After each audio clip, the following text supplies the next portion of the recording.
Without further ado, please welcome Nick Bogacz. Thank you. Thank you, Jeremy, and thank you, Pete, Bill Oakley, and the whole team of Pizza Today. Thank you very much. Very honored to be here today. I think when you hear about the story of Caliente, you can see that 7 years we've done 5 different stores and opened up these locations, built a great team out, and you may think that it happened overnight. I think that's how sometimes the story comes off. But the truth of the matter is, for the 16 years leading up to that, I heard a phrase an awful lot that I'm sure many of you guys have heard over the course of your career. And that is, can I just see a show of hands if you've heard this phrase? That you don't have a real job. Have you heard that before, working your way up? I know I did for sure. But as I look out here, I see real relationships and real friendships and real mentorships and real passion and real pride. And for a lot of us, a real purpose in our lives. And my grandfather used to always tell me something as a young boy. He said I could be anything that I wanted to be. Oh, no, wait. That was Mr. Rogers. My grandfather used to tell me it didn't matter if I was shoveling manure or whatever I was doing, to just do my best. And I'm glad that I ended up doing pizzas rather than manure. But I always kept it on my mind to, no matter what I did, just to do my best. So that's kind of where everything has taken me to this point. So I'd like to share with you today how it all started. I grew up in Pittsburgh, Pennsylvania with my mom, my dad, and my 4 brothers. And today I brought my mom with me to be able to see the keynote. So hello, Mom. Great. And as a young youth, my brothers were very good at baseball. They were very good at floor hockey and different things like that. And as you can see, I'm in the white there as a skinny beanpole, and that turns out to be one thing, coach. So I ended up as the coach of my brothers, and I was volunteering all the time at the local youth foundation. And I didn't realize it, but at a very young age, I really embraced the leadership part and found out different qualities about myself, that I liked being the leader and I liked being their coach. And I had a lot of different practices for the team and the youth at night, and really worked my way on the rise of building teams. That was what I did at a young age with my brothers. We would always win the championships and be the team that everybody wanted to be on. And really, sports played a great deal into my life as a youth. And then in 1996, I got my first delivery job at 17 for Pizza Outlet, which in our area had 44 stores when I started. Over the 5 years that I was with them, they built it to 124 stores. So there was a lot of growth, but I was way too young to feel that growth. My whole journey was a pizza driver and then working my way up a little bit. And really what happened was I was sitting at the lunch table and at school, and I said to my friend, I said, "Hey, man, I'm making great tips at the car wash." And he said, "Well, I'm making way better tips delivering pizzas." And I said, "I better see what this delivering pizza thing is all about." So I went down and I told the guy who was sitting across the table from me, the manager, I said, "Hey, I can work 3 to close every single day being your delivery driver." I bet we wish that somebody would walk in and say that to us, right? But I did. And he said, "You're hired." And then he said, "How old are you?" And I said, "I'm 17. And he said, "You tell nobody." So, of course, I started that Wednesday afternoon. Friday night, I took took the pizza out, got so excited, walked it out to the car, put it in, started driving down the road, really excited. My first delivery on a Friday night, boom, I wrecked my car, And as soon as I wrecked my car, I came back, and he's just pulling pizzas out of the oven, doesn't want to talk to this young kid who wrecked. He could care less about me. And, eventually I said, "Hey, I wrecked my car." He did my money, sent me home. I went home and said, "Mom, can I borrow your car? I want to deliver pizzas." And "Thank you, Mom." She said, "Yeah, take my car. You can go deliver pizzas."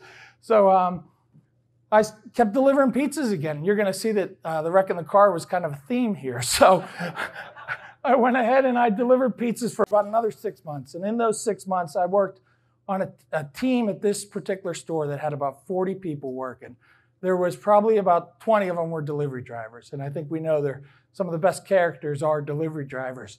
And it was real interesting because if you were the new guy, they would say things to you like, hey, if you give me $5 tonight, I'll get you out of here 10 minutes early. So, you know, as a kid who wants to go out on a Friday night, you give them $5 and all they did was walk over to the manager and say, hey, send the new guy home. Meanwhile, you gave them $5. And it was just kind of like a real fun place to work. There was hostesses and there was waitresses and there was bartenders and there was just a whole staff. And what happened was I fell in love with the team atmosphere. It felt like a sports team. And like I said, I wasn't very good at sports, but at this pizza thing, I felt like I was a pretty darn good delivery driver. I learned the map like the back of my hand in those days. You know, I knew where all the payphones were, so when I got lost, I could hop on the payphone and call. And I was, in these 6 months, I became like one of the #1 delivery drivers. I was able to find different routes to navigate through the delivery area. And this was the way it became. I became a very good delivery driver. Well, of course, 6 months down the road, I was pulling out and smack, I wrecked again.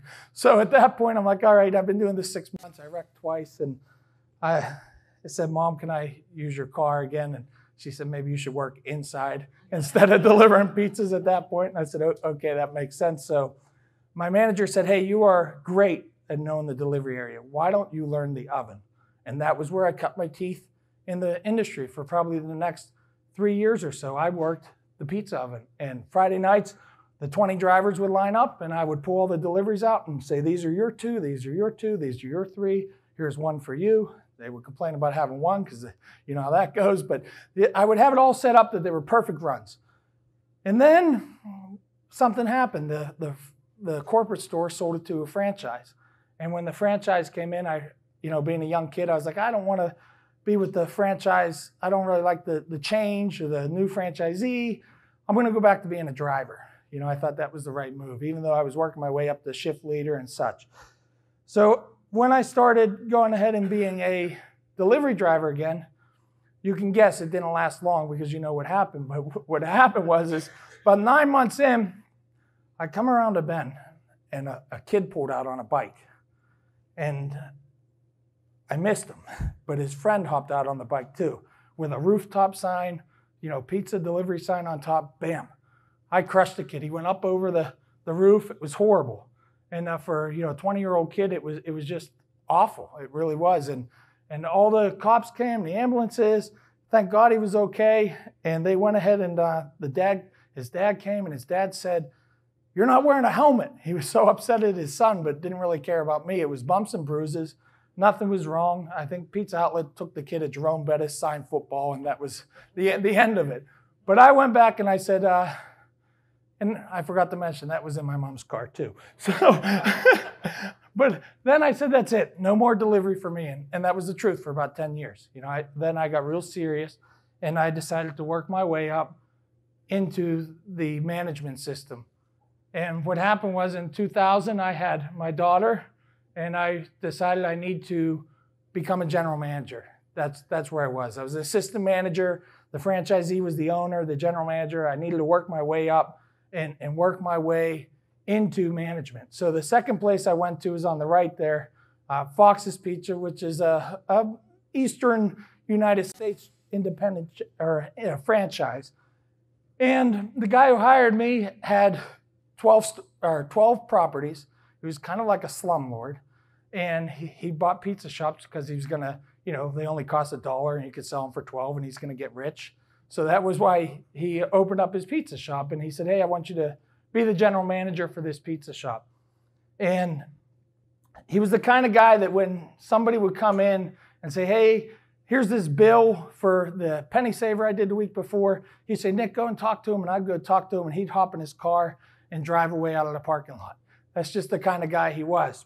But he was also the first guy that opened up all his books and he showed me what it costs for the dumpster, what it costs for the light bills, what it costs for the employees and how to break down food costs. He showed me every single number. And that part of it always stuck with me. It was the first time that I understood that the pizza industry was a business. And then he took the kiss of death for a lot of people. He bought the second store and he just couldn't manage 2 different stores. And he came to me and said, Nick, he said, I'm going to have to fire you because I'm going to close the stores in about 3 months.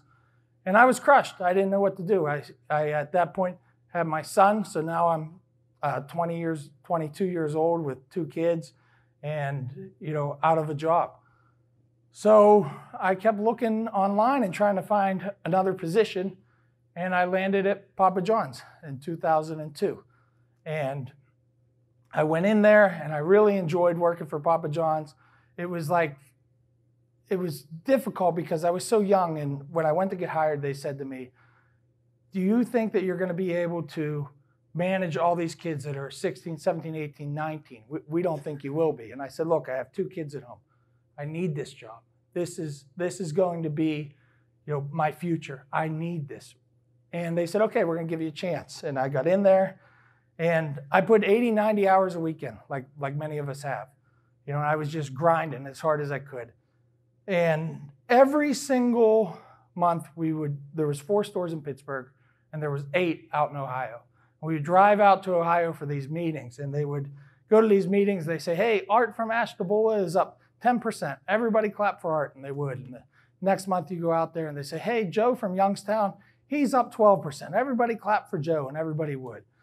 And what happened is eventually the 3 guys that are all older than me that I'm friends with to this day would drive out to Ohio for these meetings. And they said to me on one of the meetings going up, the supervisor's thinking about firing you because your oven's dirty, your walls are dirty, and they're thinking about getting rid of you. And I said to myself right then and there that sales fixes everything. And I bought the Guerrilla Marketing book. I went to the bookstore and I said, I need a book to learn how to build sales. And I read it front to cover. And I can't say there was anything in particular that stood out, but the idea was that you're out there trying to get business. And that's what it really did for me. It was one of those books that I read. I was like, I have to go out and get business.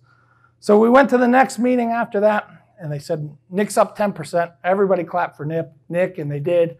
We went to the next meeting, and they said, Nick's up 20%. Everybody clapped for Nick, and they did. And we went to the next meeting. They said, Nick's up 42%.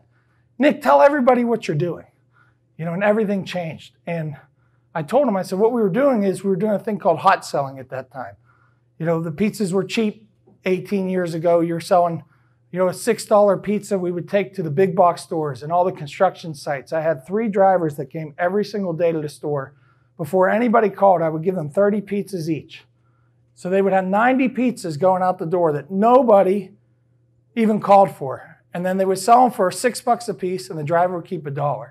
And what I would tell them is at the end of the week, if you sell your 30 pizzas every single day, I would call Outback and say, hey, can I get 3 steak dinners? And I would give the steak dinners, you sold your 150 pizzas, you sold your 150, and you sold your 150. They would get all their tips plus their steak dinners. And when you think about how much money that kind of added to the whole part of the sales, then I went to the football stadiums, and I got into the concession stands. And I went to the school lunches and pitched the school board and got into the school lunches. And I went to the basketball stadiums and got into the concession stands there.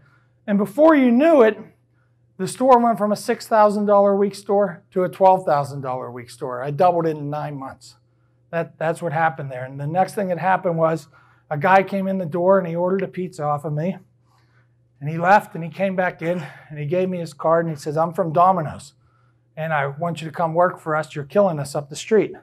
And I said, buddy, look at the wall. I had sales record week plaques all over the wall. I said, I'm not going anywhere. And that card just burned a hole in my pocket. And at the meeting with him when I called, he told me the FREDDIE WEHBE story. And for you out there that don't know who FREDDIE WEHBE is, FREDDIE WEHBE was a franchisee with Domino's who went to college and he bought the single store there in Gainesville, Florida, the University of Florida. And he built that company to 5 stores. And he was the busiest Domino's franchisee out of all of them. He was the sales builder. And it just intrigued me that this guy could drop out of college, open up a Domino's that was doing maybe like $8,000, $9,000. And now they were so busy that they had to bring in tractor trailers on a Saturday and pack the place make the tractor trailer their walk-in cooler because they were so busy. And I said, man, that's a heck of a story. I said, Papa John's doesn't have anything like that. They're just talking about numbers, numbers, numbers. I want to go somewhere where I can be somebody and build, I want my own thing. It sounded like Domino's was just handing out franchises for anybody. Not the truth, I would find out, but that's what it sounded like. So I went ahead and I joined Domino's, and I took over a store that was closed. We opened it up the first week. It did $3,000. A year later, I had it doing $13,000. It was on the south side of Pittsburgh. And the guy who had told me the FREDDIE WEHBE story left the company. He sold his ownership and moved out to Wilkes-Barre. And about a year and a half later, he called me and said, hey, my general managers are making very good money in Wilkes-Barre. They're making bonuses. And I said, well, I've heard the bonus story at this point in my life a long time. And I was like, they're not true. They can't be making that much money. And he said, I'll show you the W-2s. So I drove all the way over to Wilkes-Barre in the same day. And when I got there, they went ahead and showed me the W-2s. And I said, wow, these guys are making great money. And we went ahead and picked up our family, a 3-year-old and a 1-year-old, and put them in the car. And they sent us a moving truck. And the day they sent us the moving truck, the owner of the company called me, and he said, the Southside Domino's give me a lot of trouble about moving you. He said, they're really upset. And I said, well, look, I didn't ask. You guys asked me, and I haven't made any promises yet at all. I said, but I'm going to promise you that all the headaches that you've had are going to be worth it when I move there. And when I moved there, they did something really cool. Steve, my buddy, the owner who hired me in Pittsburgh, who was now the director of operations there, said, we're going to send you down to Gainesville, Florida, and we're going to let you work in Freddie's store for a week so you can see how a college campus store runs. And then we're going to get you back up here to run our Wilkes-Barre store, which is King's College and Holy Cross College, and let you run a college store. And I said, how awesome is that? But the only bad part was I left my wife and kids with, new babies to go all the way to Florida for a week. And we went down there, came back, everything was great. And I put 80, 90 hours in again. And in a year, I took that store from 14,000 to 25,000 in just a short time, just cranking it out. I mean, we became the store that was open till 2 a.m. when I took over. Now we're open till 4 a.m. It was just a crazy college store. And Sunday nights, everybody would come in from the 8 other stores, and they'd bring their paperwork in and give it to you. And when they came into my store and they'd go to give you their weekly paperwork, my team would just break down, do big chants and cheer, and everybody's like, this guy's crazy. Like, our teams were just built into the dynamic of being the busiest store we could be. And I think that's really what took over there was, I just always wanted my teams to feel like they were part of something. And I think that's, what I learned at a young age there was you just have to get everybody to buy in. And I worked for a great franchisee there. They had Christmas parties and summer picnics, and they recognized people as they worked there longer. They had shirts that said years of service. Like, a lot of ideas that I've taken for Caliente came from that franchisee. You felt part of something really, really special. And at that point, it was 2005, and I was working my way in my middle 20s, and everything seemed like it was just perfect. Except for we were miles and miles away from home. And the part of the story that I usually tell is that, we were homesick, and that's why we moved back. But the truth is I developed a really bad drug addiction and alcohol addiction at that time. And my wife and kids, they said, that's it, we have to go home. And, I was left with nothing. And I said, boy, I worked all these hours and, found myself in just a bad spot. And I said, well, I'm coming home. And, I thought my wife needed the counseling, not me. But when I went to the counseling, they said, you need some rehab and you got to get right. And I said, okay, I'll go. And I put a good bit in. In October of this year, I have 14 years and clean and sober, drugs and alcohol. Thank you. And I think that's where the story began, for me, really. I mean, all that other stuff was me being young and just really enjoying the business. But I think as I got into it, that's where it took over, because then I was like, okay, I'm clean and sober. My family's right again, finally. I'm gonna do what everybody wants me to do now. I'm gonna get a real job. That's what everybody wanted me to do. Get out of this pizza thing. Go get a real job. So, okay. So I go in and I talk to a radio station. I said, I want to sell advertising. And they said, okay, that's great, but you've never sold anything before. And I told them my story of how I sold to the school board and the concession stands and all this stuff. And they said, well, you can't sell. All right, we're going to put you in. So I went ahead and I started, for 6 months, I did the radio thing. And I found out really quick that I hated it. I hated the office. I hated the fact that I had to go and try and sell a furniture guy advertising, and he didn't know who I was, and the cold calling was horrible. Anybody that can do cold calling, you bless your heart, because that's not for me. And I just couldn't do it. So I did the next natural thing. I didn't use my mom's car, but I went back to delivering pizzas. And there was a little shop across the street from us, and I started delivering pizzas there. And I was doing it right towards the end of the advertising because I knew it was going to end. And I started delivering there, and then I called my buddy who was in the car with me from Papa John's, one of those managers. I used to go on the meetings. I said, can I deliver for you as well? And he said, sure. So I started delivering for him, and I started delivering this other shop. So now I'm working two jobs delivering pizzas. And I was delivering a lot, like 80 hours, 41 job, 40 the other, delivering nonstop. Actually bought a house delivering pizzas. I claimed every single tip I made. I mean, I was a delivery driver. That was my real job. You know, that was it. I was a full-time pizza delivery driver, and this is probably like 2007. You know, so that was it. I mean, I was hustling in the morning at a college store, taking all the orders to Pitt, big giant orders. At night, I was just a suburban pizza delivery driver, and I was fine with that. But you know, I kept hearing all the echoes of, you know, I have to find that real job. And real job number 2, I took the post office test and I became a mailman. So real, I had to have 5 jobs at once. And when I got the post office job, I kept the 2 delivery jobs. They brought me on as like a temp. And when I went there, they said, oh, this is great. You know, you can work here 30 years and then you can retire. And what I realized was that's where dreams go to die. It's the truth. Like, it is the hardest job I ever had. So I don't mean any disrespect to anyone's parents who ever have delivered mail. There's a lot of them. But the thing is like, it's true. You go there and you realize, okay, in 30 years, I can just retire. Like, for those 30 years, you gave up on everything. And it wasn't for me. And I was delivering it to 2 places. I was doing the mail. And then the guy who had the first pizza shop opened up a second one. So I started delivering there. So I had 4 jobs. And then the guy at the post office said to me, hey, I count money at the Civic Arena at night. Would you want to come and work in the count room? And I said, sure. So then for the next 2 years, I had 5 jobs, 80, 90 hours a week. And I worked them all every single day, just grinding. But what I learned at the post office was, I'm not going to do this forever. I love pizza, and I don't know why it is that I'm good at it, but that's what I'm good at.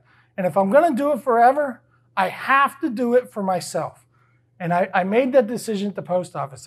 I worked there for 4.5 years. And if I never worked there, I would have never made the decision to finally take the leap. It was just so painful working there that every time I went in, I said, that's it. I would tell everyone, I'm going to open my own pizza shop. And they started calling me Pizza Boy. And I said, that's it. Like, I'm going to open my own pizza shop. And I think they were so used to everybody going in there and saying their dreams that got crushed that they realized, they thought that I would never do it, you know. And it was so nice when I did leave. They bought me a nice cake and said, you know, congratulations. And I made a lot of great friends there. And they all root me on Facebook too. Every time we open a new store, they're like, we wish you were with us, like, or we wish we were with you. They were so happy that it worked. And it just was a thing that with those 5 jobs, I was trying to figure out, how could I, you know, not have 5 jobs? Well, eventually what happened was my friend who I made for a long time at the Papa John's, the ownership came and said, we're going to fire your friend. Would you like his job? I said, no, that's my friend. And I kept the 5 jobs. A year later, they came to me and said, we're going to fire the guy who took your friend's job. Would you like his job to be the general manager? And I said, well, you know, they knew my history. And I said to them, I would, because I'd like to, you know, maybe I can go down to 2 jobs, the post office, full-time, and full-time general manager. But I can't work 50, 60, 70, 80, 90 hours a week anymore. The deal I can make is if you never say a single word about my hours, I will make it worth it for you guys, I promise. And they said, that's fine, we don't care what you work. So I went into the store and I learned the most important part of the equation for me was to delegate. Because now I couldn't be that guy who worked 80, 90 hours a week there because I had another full-time job. So I had to learn how to delegate to my managers and how to really build a management team and work with them. And the store was there for 22 years and it made $27,000 in profit. And I took it to $147,000 in profit in 1 year. And the way that I did it there was it was the University of Pitt store. And what I would do is I would make up a flyer that said, order 5 or more pizzas, it's the professor special. And you could get your pizzas for $9.99. And I would go to Pitt and I would slide one under every single door of the professors, and then I find their mailboxes and shove them in there. And I go over to Carnegie Mellon and do the same thing. And next thing you know, the whole entire mornings were just packed with these 20, 30, 40, 50, 100 pizza orders. And I took the store, like I said, from $27,000 in profit to $147,000 in profit. The store was there for 22 years, and it never did $1 million.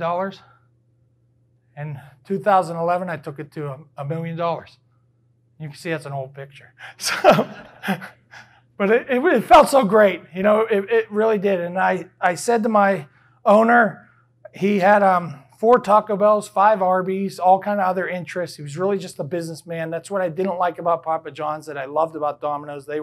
Domino's was guys that came up in the business.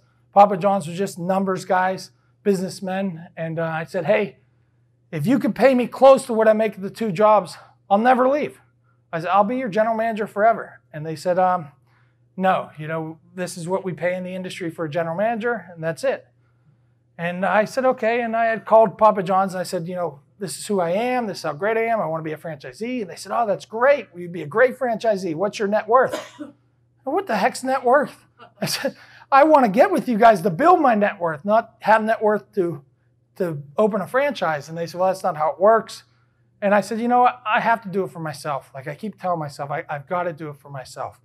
And there was a delivery driver that had worked for me that was 10 years younger than me. He worked with me for about 6 or 7 years. We became good friends. And he said to me, I'm going to rack my credit cards. Let's rack them up. And he said, let's go in 50-50 to business and let's buy a pizza shop. He says, I see something in you. Let's do it. And I came back and told my wife, and she said, that's crazy. We don't want to partner. We never want to do this. Like, why would we do it? And I said, well, worst case scenario, we can go 5 years with them and then we can buy them out at the end or something. We'll have money then. I said, but this is the only chance that we have to open up our own pizza shop. Like, this is it. Like, I don't want to partner, but this is the opportunity we had. So I said, I came back and told them, yeah, let's do it. So I started walking into pizza shops in the city of Pittsburgh around the Pitt campus where the Papa John's was. And I would say, sell me your pizza shop. And they would say, get the hell out of here. And the 5th shop I walked into, they said to me, my buddy has a place for sale across the river. And it was about 5 minutes from Pitt's campus. I walked in, I was so excited. And it was a bar. And I said, oh, it's a bar. And I walked in the back, full pizza kitchen, everything I needed. We sat down, all the numbers lined up. And I like to say for the next 6 months, I kept saying, all I wanted was a pizza shop. You know, but the truth really was, my wife said to me when I said, we're going to buy a bar, she said, are you going to be okay? And I had 7 years at that point. And I said, it's a means to the ends. This is our opportunity. This is it. And I said to my partner, are you going to be okay? Because he didn't have the proper rehabilitation, you know, but he tried to stop drinking times before. And he says, I think I'll be okay. And that really should have been the warning sign. And we bought it September 14th of 2012 with a partner. And by Thanksgiving, it was a shame. I had to go to him and say, you got to go. You can't be here anymore. He couldn't stop drinking. As soon as we took over, he went from being one of the hardest workers I know to the biggest drinkers I knew. There was times where he would just do crazy things, like stuff that you would never even think of. But there was the breaking point for me was one night I worked all day, 17, 18, 19 hours a day. And I came home, and I finally was able to go home at midnight. We were open till 2, and I was laying in bed. He was supposed to close, and my mother-in-law called and said she went there after bingo, and nobody's there, but the store's wide open. So where the heck is the owner at, the other owner at? And my wife had to go in. And, she said, "You worked all day. I'll go in." Andrew was bartending at the time, so she went in, and we were the two really running the whole place. And she went in and closed the shop, and he didn't show up till 5 o'clock the next day and said, "Oh, I passed out in the middle of the road, and I tried to fight the firefighter, and they maced me." And I was like, what the heck, And all these crazy stories. That was just one of probably like 25 crazy stories in that 2.5 months. Like that 2.5 months felt like at least 2.5 years. It was crazy. And there was another time where, he was bringing guns to work and hiding stuff in the ceilings, throwing knives. Like I go downstairs and he threw knives all against the walls, like just crazy, crazy stuff. And I remember one night going home to Ange and saying, "That's it, I give in, he wins. I don't want it anymore." And it was about 4 in the morning. And I woke her up and she said, "Why are you so distraught?" And I just told her some crazy story that he did. And she said to me, "You're not giving up. This is your dream. You're not giving up." And I said, "Okay, that works. Let's do this." So I went into him and I said, "You got to go. It doesn't work." And he said, "Oh, that's fine." He said, I'm done anyway." He had about $12,000 into it. So and I didn't really have, all the money at that time was, I was one of those guys who worked all these hours, but we had a house, a mortgage. I had never bought new tires for my car. We drove $500 cars I was the king of $500 cars. And so when he said that he had $12,000 racked up on his credit cards, I didn't know where else to go but to mom and dad. And they said, "Sure, well, you can pay them off and we see how hard you're working." And I went to the guys we were going to buy the business from and I said to them, "Hey, we're going to get rid of the partner." And they said, "Well, Nick, we see you working so hard here. Why don't you see how much money you can come up with in 9 months and then over the next 5 years pay us off?"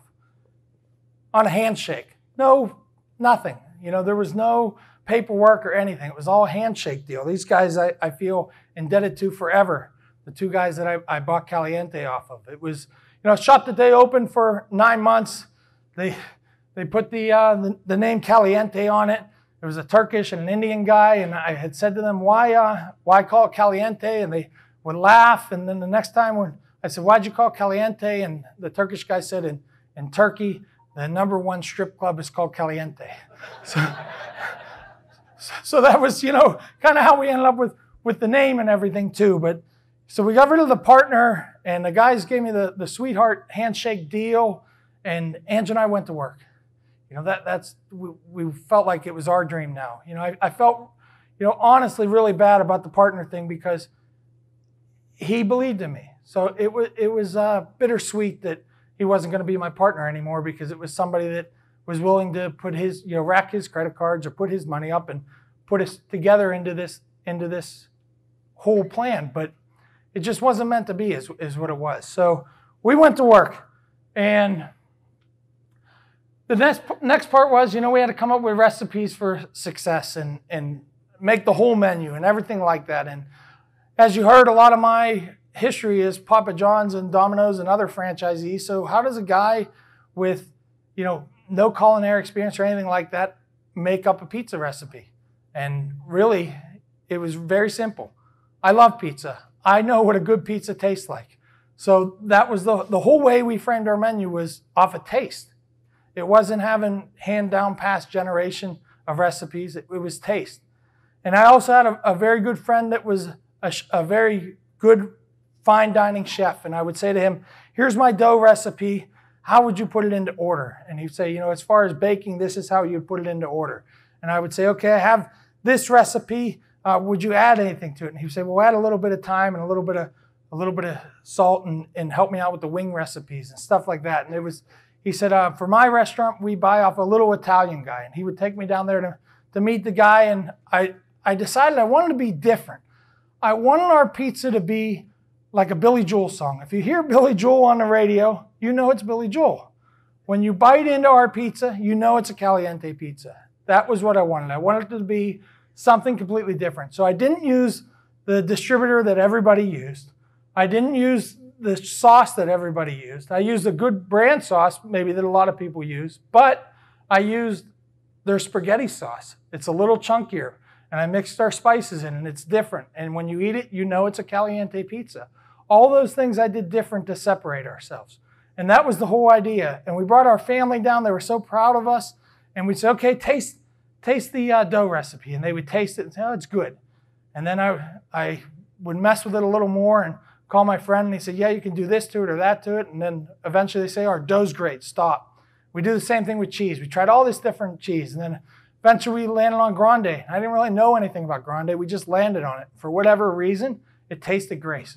And I know the reason now, because those guys put a lot of effort into what they do. And it's just a superior product, and it tasted so great. And then the next step was we worked on the sauce. And like I said, we had a chunkier sauce. Everybody said, boy, that's great. And we had a pizza that some people will tell you the crust is great. Some people will tell you the sauce is great. And if you're a cheese guy, you'll tell us the cheese is great on it. That was how we built everything, was off the pizza.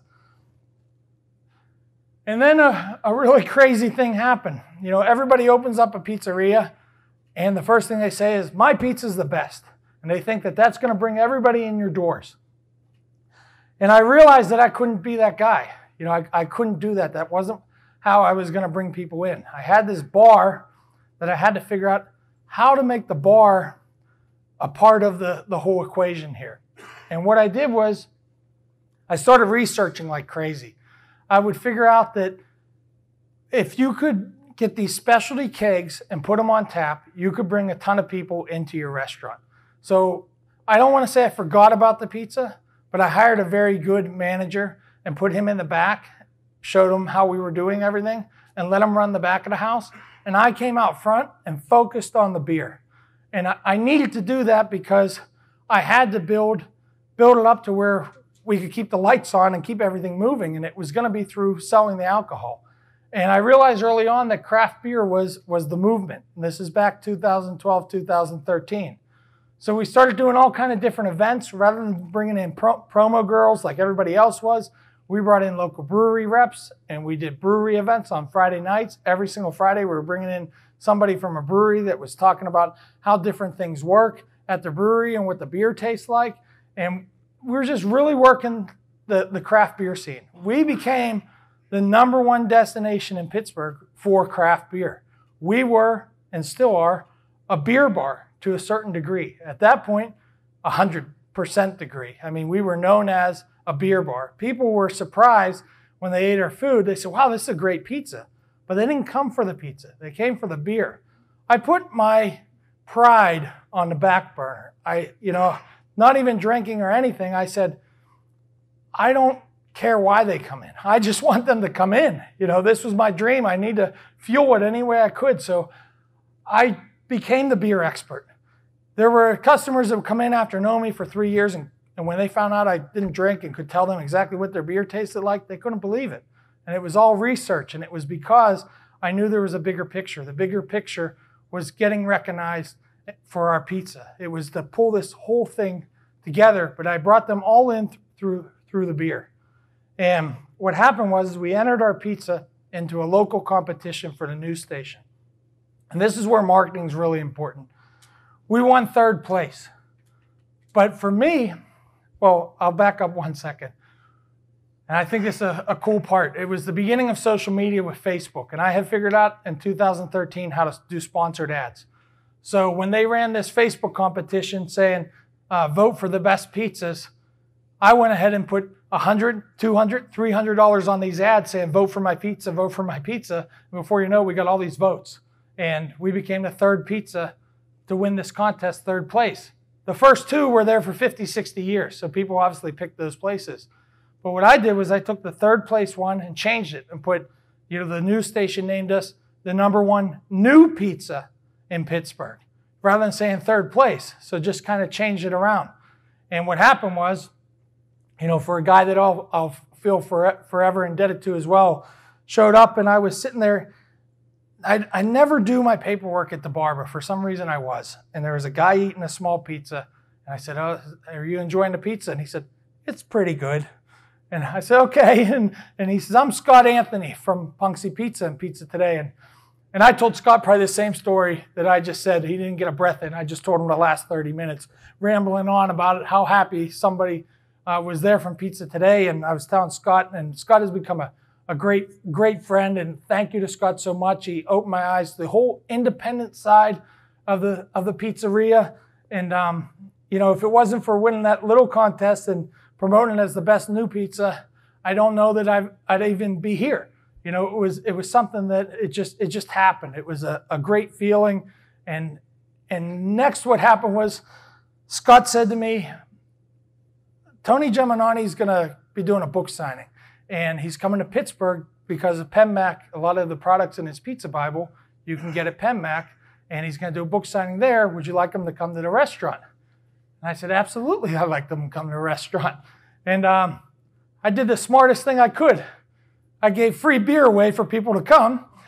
And I went ahead and we made his pizzas out of the pizza Bible and gave those away, free slices too. And we packed the place. I mean, top floor. We have a bottom floor like a speakeasy, packed it. Tony came in with Scott. It was so great to meet Tony. At that point, I only had seen him on all the late night shows, throwing the dough and all that stuff. Of course, I knew who Tony was, and it was just an honor to be there and to have him come into the restaurant. And he told me our pepperoni was good, so I love that. And there's little photo bombers in the background, but there's Scott, Tony, and myself. I've got one with my son in the middle, and my daughter's photo bombing in the background of that one too. But it was a fun night, and it was one of those things that Tony told me, and Scott says, "You got to come to Pizza Expo. You got to see what this is all about." And this was in February of 14, and I couldn't go just yet. But when 2015 was starting to go around, and I was thinking about going to Pizza Expo, but in between here in Pizza Expo, what happened is we opened the second store, October 2014, and when that happened, it was one of those moments that this store, my wife was a waitress in high school there. And the pizza outlet was 100 yards away across the street. So when we heard this store was for sale, we said, "Great, we're going to go ahead and buy this store." And we just thought that it was such a good thing to go ahead and buy the store. And it became a great store right off the bat. And we put a lot of time in. It wasn't the kiss of death for us. It was so close to my house that we could run this one, we could run the one at home, or run the original one. Everything worked out great. And then in 2015, I went to the Pizza Expo. I took 3 guys with me. When we got there, we went ahead and saw how great everything was there, like how culinary the competitions were. And I think for anyone who's been to Pizza Expo, you feel like a kid in a candy shop the first time you go. It's just an awesome feeling. And that's how I felt. And when I came back from it, I really, listening to different things, listening to Tony in different seminars and listening to Michael Shepard in different seminars, and to those guys, I'll forever be grateful. They really so thankful to both of them for just planting that bug in me that Mike would say, "Hey, if you want to go ahead and compete in competitions, just do it. You need to try and win stuff. You're not going to win if you don't compete." And I went back to my friend who helped me out with the stuff and the recipes in the beginning, and I said, "You know what? I watch these competitions and says, I don't think I could win these, but I know somebody who could."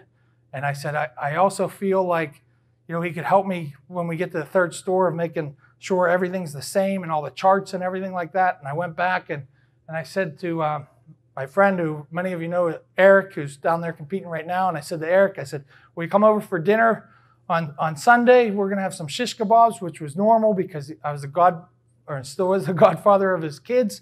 And he came over and he thought he was coming for a normal dinner. And I said, "I want you to join Caliente." And he was like, "You're crazy. I'm a fine dining chef. There's no way I could be a pizza guy. It's just pizza." And I said, "It's not just pizza. It's pizza's just the palate. It's the plate."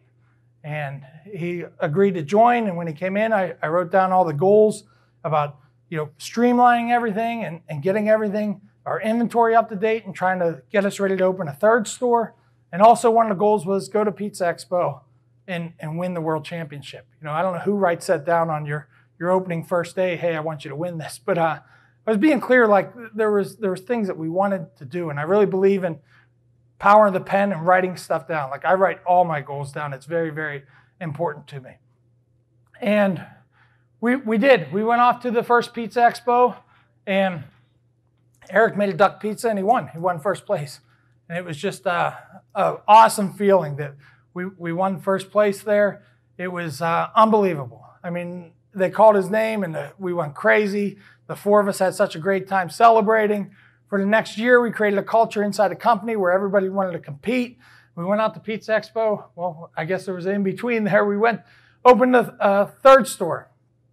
And in between the expos, as soon as we come back from winning the championship, 10 days later, we opened up a new store, and within 4 days, we were able to turn it around. That was the other part of it, is we get in there, and independent guys like us don't have a ton of money to open stores. So I never believe in having a space and keeping it for 6 months and not opening it. You got to get in there and open it up as quick as you can. John Taffer does it on TV, and it might just be TV, but I don't think it is. We get in there, and within 4 days, we bring in plumbers, electricians, everything, and we open these things up quick. And that's kind of how we were able to do it. And then the next year we went out, we won another world championship. My general manager of the Mount Lebanon store won the world's largest pizza stretch, won a bunch of first place Northeast regions, and you could see we celebrated. It was just a great thing of Caliente for sure. And then we went ahead and came back from the championship in 2017, and it felt so good to be us. And I was like, wow, okay, we got 3 stores. We just won the second championship. This is just the greatest thing. You know, this is just a great feeling. And what happened was I had one of those downfalls, you know, one that really stings you hard. The labor company, got guys working for me, my son and his friend, since second grade. They were working for me at 14, 15, and we got rid of a general manager, and he turned us in for those guys working to 9 o'clock instead of 7 o'clock. You know, and I didn't really even know it was that big of a deal. But when they come in, they look at everything. How do you pay your people and all this stuff? You know, and there were times where we did pay cash. You know, we were a young company, and there was times in my pizza career I got paid in cash. I thought it was just kind of the thing you did. And they said, oh, if you're honest and, you know, tell us what you owed, you know, we'll work a deal. Well, I was honest, but boy, it cost almost more than my first house. You know, and it was a big lesson. And I think the lesson is, you know, do everything the right way. Even when you think it's easy, it's not. You got to do it the right way. It was a very expensive lesson to learn. It was one of those things that you feel so good about everything, but I think it would have taken a lot of people down, would have wanted me to quit and go back to find that quote-unquote real job. But you just kept plugging along. That was the whole idea. We just kept moving forward and figured out, what can I do? Sales fixes everything. Time for a new store. That was the whole idea. I kind of said, we're going to open a new store and fund, you know, pay the labor department off. That's what we're going to do. And we did. We opened a new store. This one was 15 days, a little longer, but only because we had to wait for permits. And when we opened these stores up, it seemed like it's unbelievable. We do roughly $30,000 to $35,000 a week at each store. We open them up 2 weeks before we open. Nobody's there. We open up, line out the door. So right away, we're doing $35,000, $40,000 right out the gate. You know, it seems like everything's fixed and, you know, puts us in line for a great 2018. Went to the Pizza Expo. Eric made a Wagyu beef pizza. We had a great Pizza Expo, and he won again.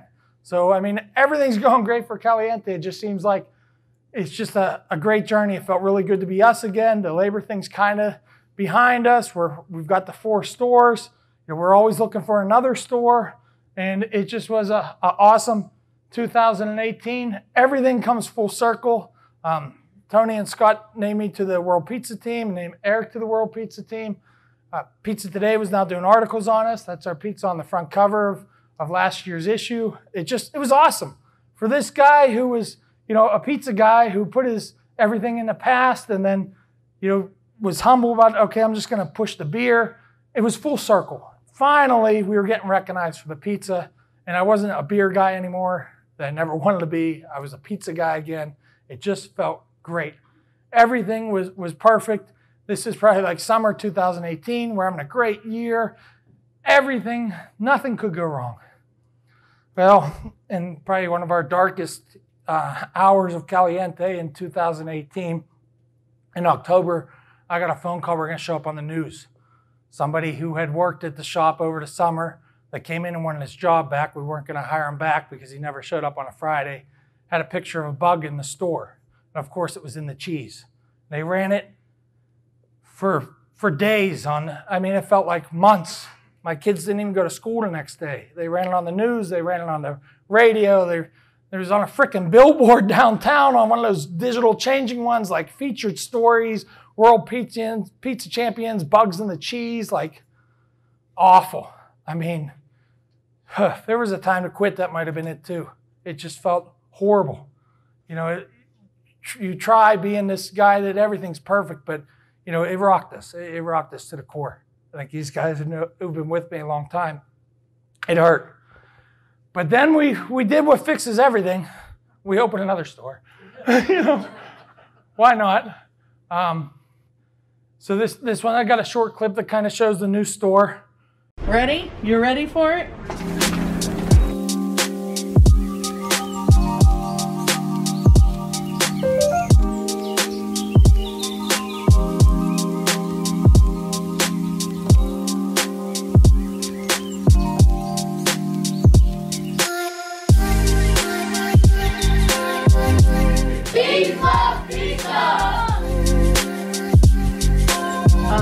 I'm Bogacz, and I am the person that is the other half of Nicholas Bogacz. We're the owners of Pizza and Drafthouse, Caliente. We are rehabbing. We're rehabbing this location. It's hard work. It's exciting. This is my favorite part.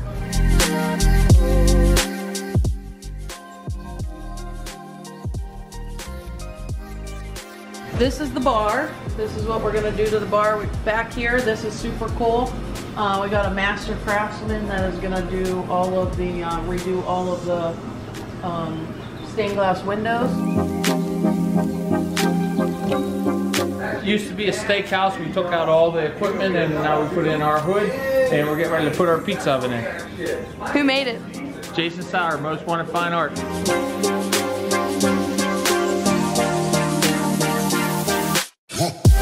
So we're out here at the new site of Caliente, number 5 in Monroeville, and you might wonder, how does one resurrect the Caliente?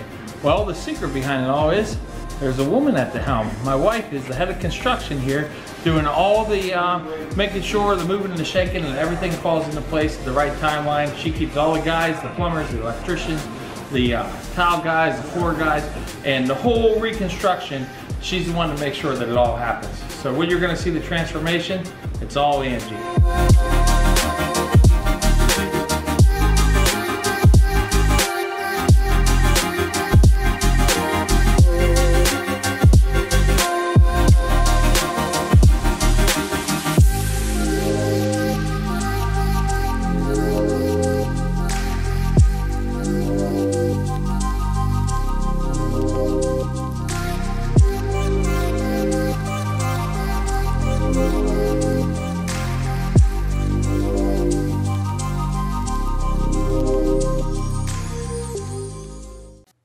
So then the new store is great. I mean, like I said, we're doing about 30, 35,000.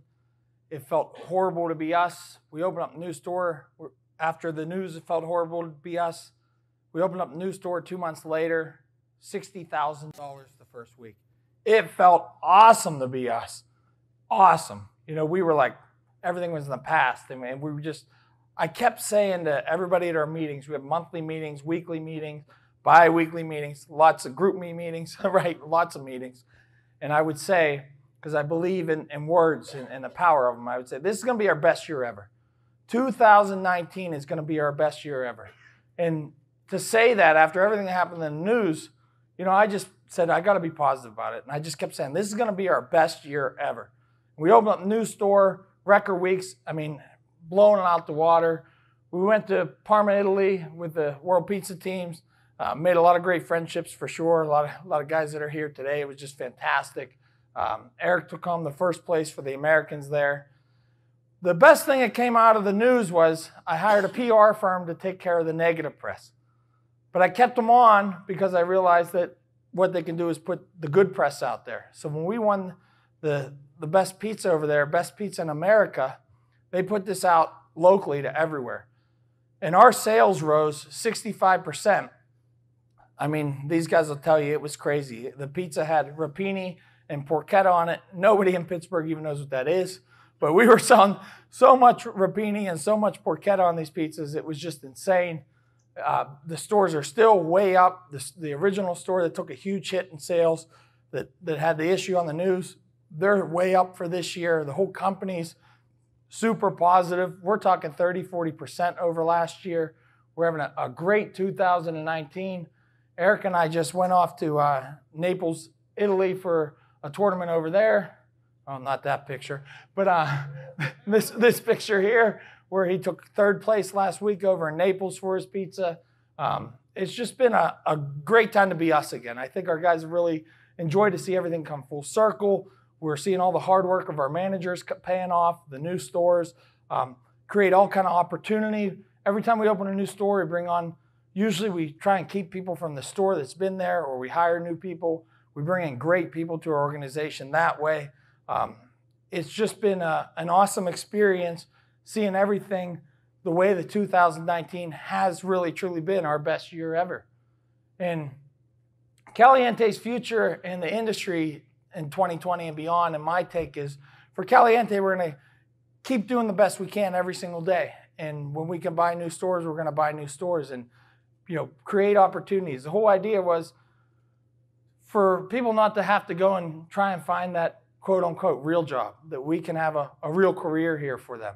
And that as we build stores and build positions, that they can work their way up in our company and be able to support their families. And I used to think when we first started to be successful, I thought, if I could do three things before we bought Caliente, if we could not drive a car from the last century, if we could buy a bigger house, and if we could figure out how to pay for our kids for college, because they were getting older. And real quickly after the first year, I said, you know what? That's not how I'm going to be judged if I'm successful. How it'll be is the people who work for me, if they can do those things for their family, then I'll know I'm successful. So that's really what I focused on. That's why we keep opening the stores. I don't have to open another store for me. I do it so we can build career opportunities in the pizza industry for our people. And I think really when you start looking at the industry, when I went to give this keynote, when I found out I was going to give it, I had asked Tony, I said, can you give me a little bit of advice on the keynote? And Tony's not just great for advice on how to make a better pizza or the dough or the acrobats or anything like that. Tony's just in tune with everything. And he just looked at me and gave me a 15-minute impromptu how to give a keynote. And he told me, he said, you got to include something about the industry at the end, the future of it. And I thought back to Tony about 4 years ago in Vegas. He gave a keynote, and at the end, he talked about the industry. And what he predicted was Uber Eats. He talked about it. Everybody here knows, it's kind of a dirty word, right? But he predicted it 4 or 5 years ago at his keynote. He said, I'm in San Francisco. I'm seeing this. It's going to be a huge thing. It's going to rock the industry. And he was right. And I think the thing that I kind of want to play off of that is, learn something from what I'm doing. I really thought being a pickup and delivery guy my whole life that's the kind of shop I was going to have. And for whatever reason, I ended up with the restaurant side of it. And I really think that what's going to happen is the Delcos are going to take a huge hit like they have. It's going to be even harder than what's going on right now. And you've got to put seats in your pizzerias. That's my take. I think that's where the industry's going. If you could put alcohol in there, I think you have to. You have to make it not just a place where you can just come in and get pickup and delivery. It has to be a full service restaurant. You have to embrace that. The word restaurant for me was really hard. I didn't really know that we were a restaurant. I always felt like we were a pizzeria. But you have to embrace that and say, we're going to become a restaurant. We're going to figure out how all this thing works and make pizza the main course. We've seen burgers become super, super popular across the country. What the industry has now is great pizza makers. We see that every year at these competitions. And the pride and the passion they put into making the pizzas, that's what you have to, it's better than a pickup and delivery product. You have to make it to where it's your full service restaurant. That's where I see everything happening, is I think that you have to get back to where when you think of your next project, opening up your next store, you have to think about how can I get seats in there? How can I make it bigger? How can I fit in wait staff and stuff like that, because what we've been able to do is because we're a full service restaurant. You know, all the sales that we do, that's why. I thought about opening Caliente Expresses, just pick up and delivery, but with my experience and knowing the delivery game, I just don't think that that's where the industry's going. I think that's a thing of the past. I think the future is, you know, people are gonna want a really good product. We've seen farm to table and everything else. I think you're gonna see that they wanna go to a restaurant, enjoy a beer and a pizza, and enjoy them together in a restaurant environment.